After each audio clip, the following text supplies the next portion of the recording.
Imagine you're in the second grade again. Your teacher is writing math problems up on the blackboard.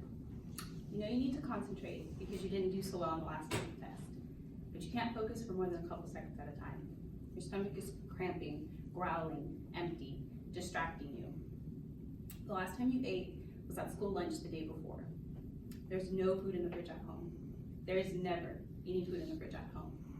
But you have to learn your division and multiplication, because if you don't, the chances of you ending up like your parents, poor, hungry, and without any opportunities, are incredibly high. The vicious cycle of poverty begins again. The purpose of my speech is to persuade you that the Black Panthers were good and not bad. I'm credible to speak on this because I have collected my information from our favorite scholarly peer-reviewed articles.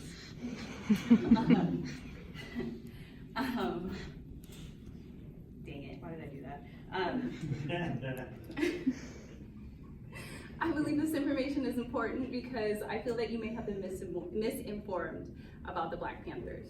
So I'm gonna go over 4 main points with you today. We're gonna talk about the historical context, the foundation of the Black Panthers, the free breakfast for school children program, and an overview and opposition to the free breakfast for school children program. So the anger and frustration present in the hearts and minds of the Black Panthers were not created in a vacuum. Instead, these feelings were nurtured by unchecked police brutality and a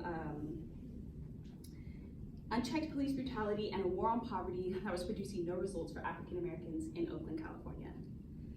According to the Journal of African American Studies in 2017, 1 in 10 citizens had recently gone without food for several days in Oakland, California in 1967.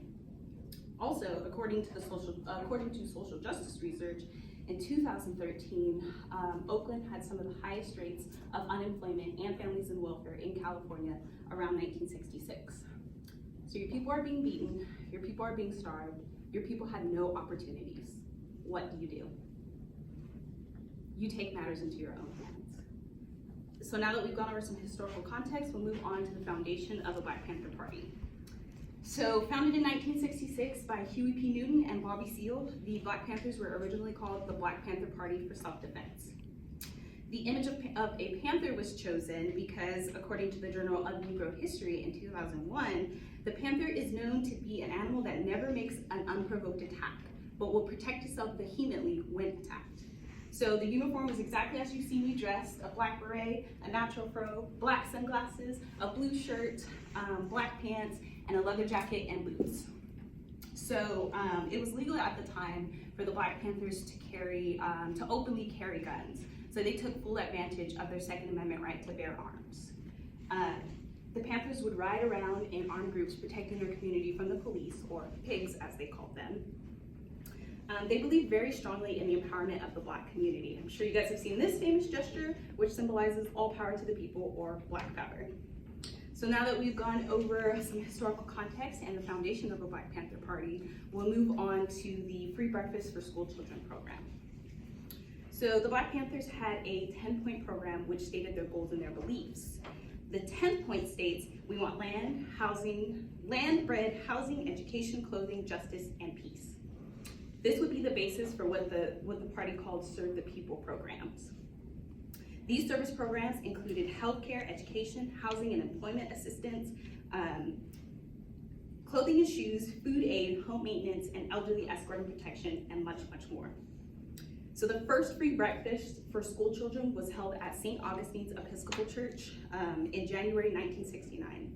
Everything from the food to the time to the space where the breakfasts were held were donated by members and businesses within the communities.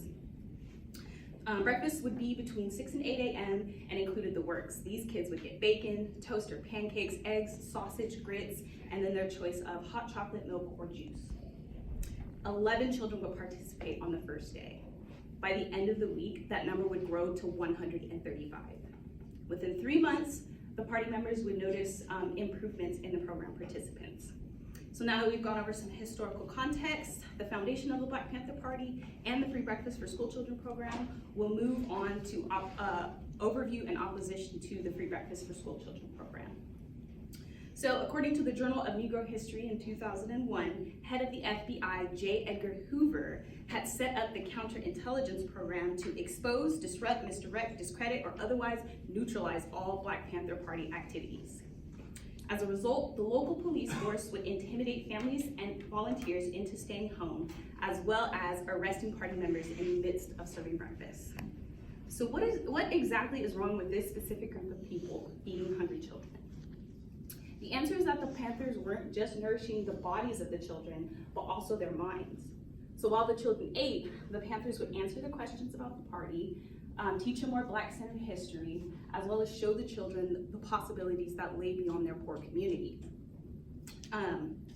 Huey P. Newton said, "Our children must have strong, healthy bodies and minds ready to think about the changing society, not to passively accept the conditions we live in as inevitable." The party knew that the future lay in the hands of these children. They knew that if they could provide the basics, hot food, safety from brutality, and a history that says, "I see you, you exist," then the children would be able to find the strength within themselves to spark change. The image in front of you was taken from the November 1970 issue of the Black Panther magazine and illustrates the hopes that the Panthers have for these children. The boy wears his father's hat and wields his father's gun as he looks off into the distance, the future. "Just wait until I get a little bigger," he says. In conclusion, I've talked to you about 4 main points today. We went over some historical context, the foundation of the Black Panther Party, the Free Breakfast for School Children program, and overview and opposition to the Free Breakfast for School Children program. One Black Panther Party member would later reflect in their life, the mission was to empower the Black community through love, community values, through breakfast program. Their mission was to protect our rights as human beings. And with that, I issue you a challenge. If you hear anyone talking shit about the Black Panthers, you better fucking let them know.